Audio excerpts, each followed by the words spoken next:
Yeah, man. It's a great shirt. No, thank you. Yeah. That's Breakfast Club, yeah. yeah, man.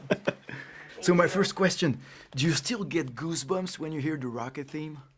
Yeah, of course. I mean, it's one of those iconic ones that just gives you a visceral feeling. When the first Creed 3 posters came out, there was you in the ring and there was Jonathan Majors in the ring.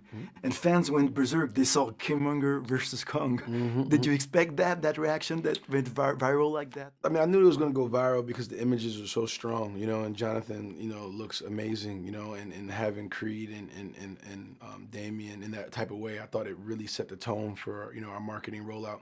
I didn't know the fans were going to do all those mashups and stuff like that. But then it dawned on me and said, oh yeah, we're both in the Marvel universe. I get that. That makes sense. And it just shows how strong these characters are and how much love the fans have for the movies.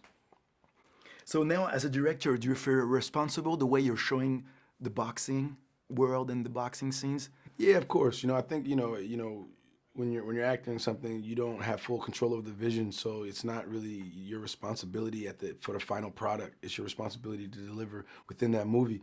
I think when you direct, it's your responsibility to have the whole thing together in a way that's your vision.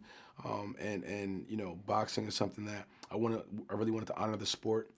From bringing a Mexican influence into the franchises that's never been had before. But boxing in Mexico is such a, you can't say one without the other. The culture, it means so much to the sport. So to be able to, do things like that and also just keep to the realism of it and honor the culture, it was something that I really wanted to do. Where is Rocking this story? Where can we imagine he be? Like, is he at home? Is he dead? Or do you have an idea? Or No, I'm not sure. I think it was really important to me to treat this like an origin story for Creed. It's the third movie. The first film was very much so about Rocky and Apollo and Adonis accepting who he was in his name. I think the second film was more or less Adonis getting out of Apollo Creed's shadow, and owning, who he is.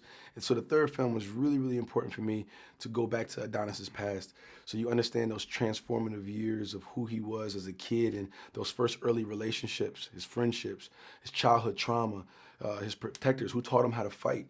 That was where we wanted to start the story so we can move forward and pick him up present day.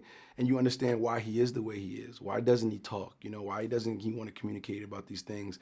And really have Adonis stand on his own 2 feet as a family so you can move forward with the franchise. So that's one of the things. could we see more Creed in the future? I mean, is that your idea? Yeah. Yeah, for sure. I think building out the Creed verse is something that I'm really excited about doing. There's so many different platforms where you can tell different stories without trying to cram everything in a 2-hour movie.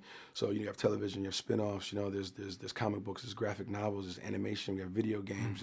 It's such a rich IP. Endless, yeah. So I think I'm really excited. I'm of the generation and of the mindset to do so. As a boxer, do you have like a favorite move or a favorite punch? Yeah, I mean, that straight right was something that I really enjoyed, which is why it's such a moment within the movie. You hear Damien talk about it, in the beginning of the movie, and that's the final punch that Adonis knocks him out with. So it's one of those things where, the straight right is probably one of my favorite punches. Okay, my time is up. Well, merci beaucoup. Thank you very much. Merci. Thanks a lot.